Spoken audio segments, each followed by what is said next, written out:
Today's show is sponsored by Sambucol. There's nothing more important than taking care of yourself. If you're not feeling your best, it's hard to be your best. Sambucol offers powerful immune support with nature's superfruit, black elderberry. My neighbor was the first person to tell me about black elderberry. She loves it so much that she even advertises elderberry on a sign in her front lawn. Nothing makes her feel better, she says. And Sambucol makes taking elderberry easy. I've been trying the elderberry gummies. They are extremely tasty. They almost taste like a dessert. I just add them to the vitamins that I take every morning. If you want to give it a try, you can get 15% off your order of $9.99 or more at sambucolusa.com. When you're there, use the promo code Bittersweet15. That's Sambucol, spelled Sambucol, sambucolusa.com, and use the code Bittersweet15. Now, on to the show.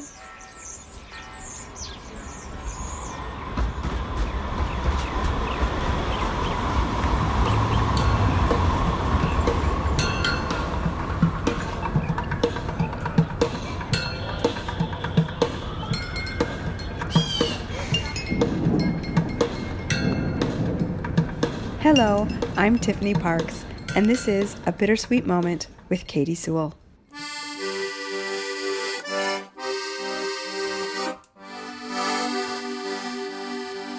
Hello, this is The Bittersweet Life. I'm Katy Sewell, and this is your midweek Bittersweet Moment.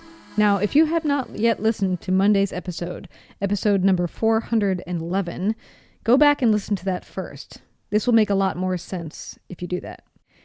On Monday, my sisters, Dana and Sarah, and I reflected on a quest that we recently took through the city of Los Angeles. We were visiting as many sites as we could find from the 1980s movie Midnight Madness. It's a film not many people have heard of, but the movie is a cult classic and was frequently watched by my family since the time we were kids. My sister Dana watches it on average 2 times a year, even still. And an interesting fact, it was the very first movie for the actor Michael J. Fox. Knowing that we were going to do this, and being the producer that I am by profession, I wanted to contribute something. My sister Dana had come up with the sites we were going to visit, and she bought us special t-shirts. My sister Sarah had bought us special sweatshirts, and wanting to do my part, I reached out and contacted David Wechter, one half of the writing-directing team that made this movie. And he, in turn, reached out to his writing-directing partner, Michael Nankin. And they agreed to meet with us on Zoom the night we arrived in LA. And I recorded our conversation with the voice memo app on my phone. Yeah, you guys probably remember more about this movie than I do. We also have these t-shirts. Oh my God. Oh my God. Oh, that's so great. Our t-shirts depicted the character Leon, the game master. In the movie, he sends 5 teams out into the night to compete in a scavenger hunt, solving clues in different locations, and ultimately challenging them to prove which team is the very best. As you'll hear, we were pretty excited to talk to them. Thanks so much for agreeing to do this. Oh, it's a pleasure. Like I said, you are our entire fan base. Have you made the pilgrimage to the locations yet? No, we just arrived today. I just picked them up from LAX today, so now we're going to start going around. We're going to watch the movie again tonight. Not that we really need to, but and then we're going to go around tomorrow and Friday. I wish the sets were still standing. We could show you those. Yeah, that'd be cool. We have questions. If you have answers. We have answers, yes. I've always loved hearing how people started out in their careers. And for David and Michael, Midnight Madness was their first big movie. And they were only 22 years old. David kicked off the story, telling us about their journey. Michael and I made films together since we were 13. And a lot of student films, film school. And then we made a 40-minute musical comedy featuring 15-year-old Paula Abdul, who's not famous then. It was her first thing. We made that movie, and through like a third generation connection to someone at Disney, it got seen at Disney and worked its way up the ladder there. And they brought us in originally to consider distributing our short film. That's what we thought. And then they led us down the hall to the president of the studio, Ron Miller, who was looking for young talent, and it was just the right place at the right time. They loved our short film, and we had 2 other partners with us that we produced that film with, and they hired us all on a 6-month development contract for $400 a week to make movies. First day we were there, we were like in La La Land. We're 22 years old, we're at a major studio, and we find out, there's like screening rooms and we can order any film we want. So we just let's watch Herbie the Love Bug. And the second day we were there, we got called into the office by one of the executives saying, "You're not here to look at old Disney films. We want something new from you boys."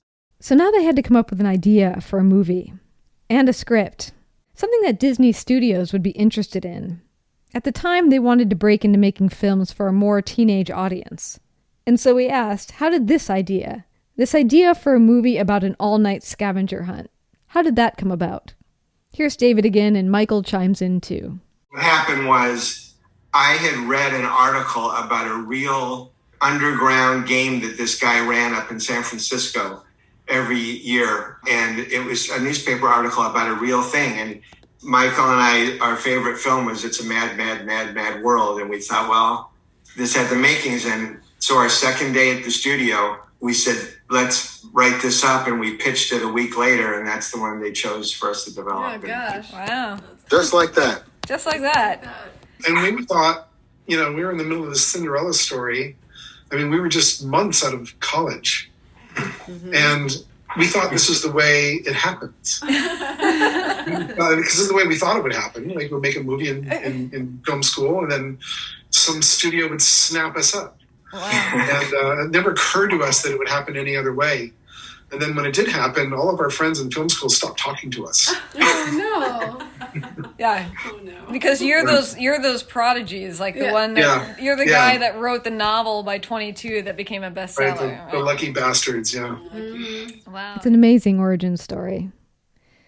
As I said, I surprised my sisters by asking for a meeting with David Wechter and Michael Nankin, the writing-directing team, but they also surprised us by inviting one of the original actors to jump on the call. Oh, we have a surprise visitor coming on. Oh my! Leon! Wow! Hey, here's our t-shirt. Here's our t-shirt. Alan Solomon played Leon, the game master. Here's a clip of him from the original movie. And now it is time to meet the person who has made all of this possible. Leon! Please, hold your applause. Allow me to explain why I've gathered you all here. The 5 of you are invited, more accurately challenged, to compete in my latest creation, the ultimate game, which I call the Great All-Nighter. Each of you will act as a team captain and select your own crew to participate in the game, which will be played in the following manner. We shared lots of stories on this call, but I did find that how they cast the movie was pretty interesting and also fortuitous. In particular, how Alan was cast to play Leon. It's a fine example on how our lives can have many chapters. How did Alan, did you come in an open call, or did you have an agent at the time? I had an agent. I came in on the open call only. I wasn't a real full-time actor. I came in somebody told me about this open audition, and I thought, what the heck? I was doing a little bit of part-time acting. My real gig at the time is that I was a classical musician. I was a clarinetist in a symphony orchestra. Yeah. That was my real career at the time. But I went in for the open audition, and there were thousands of people. Yeah. Yeah, we just they thought we were crazy. I mean, everything we did at the studio, they thought we were crazy. But we thought, we just got this once in a lifetime opportunity to make this movie, so let's share it. Mm-hmm. Opened up the studio on a weekend and said, anyone who wants to come audition, come. Wow, interesting. Very cool. And I thought, well, it's a way to get into the studio and walk around and have some fun on the Disney lot. So might as well do that. And the next thing I know, they're just kind of taking in people like groups of 10 at a time. And David, I remember that very first group I was in. I went in. We're all sitting there. You guys are telling us what's going on. And I noticed your eyes kept flicking over to me. Yeah. So I think I had an interesting look that stood out at the time. Yeah. Which is like Leon, pretty much. This was the beginning for all of them, in some way. But my sister Dana had this question. And at launch, I mean, you guys, all of you went so many different places after this. I mean, was this really sort of a door opening, or was it difficult after this movie, or what? How was it received? Like, we don't really know. We weren't cognizant of how it hit mainstream. It was interesting. We were part of this experiment. You know, they wanted us to do it was the first PG Disney film. Oh. And once they had it in their hands, they thought, maybe there shouldn't be a PG Disney film. Oh. Really? And so it was, at least it doesn't say Disney anywhere on it. Wow. That's true. That's true. I don't know what was happening in the boardrooms above us, but, people with higher pay grades than we had released it fairly quietly and quickly, and it did not do well in its initial release. And if HBO hadn't grabbed it and played it every day for 3 years, that's right. In the 80s, we wouldn't be having this conversation in the world. Well, we remastered it with them a few years ago. They went through their vault and they updated every film digitally, and they were nice enough to ask us to come oversee the color correcting. So there's a nice copy of it somewhere. And now Disney has their own real DVD, right? So they finally put their name on it. The actor Alan Solomon, the game master in this film, went on from here to work in game shows like Card Sharks and Love Connection. And he also worked in production and appeared as an actor a few more times. And David Wechter and Michael Nankin are both still working. David produces television, or more likely these days, streaming shows, and he's still writing screenplays. And Michael is still directing. His latest show is called Billy the Kid, and it will be out later this year. After talking for a little over an hour, we said goodbye. Great to see you guys. Yeah, thank you. Thank you so much. We're so thrilled. Nice to talk Thank to you. you. It's made our sister weekend. 2 days. So Thanks for looking us up, and stay in touch. Yeah, we'll do. Thank you. Great to see you guys. Thank you so much. Have a good night. Bye. Bye. Bye. Bye.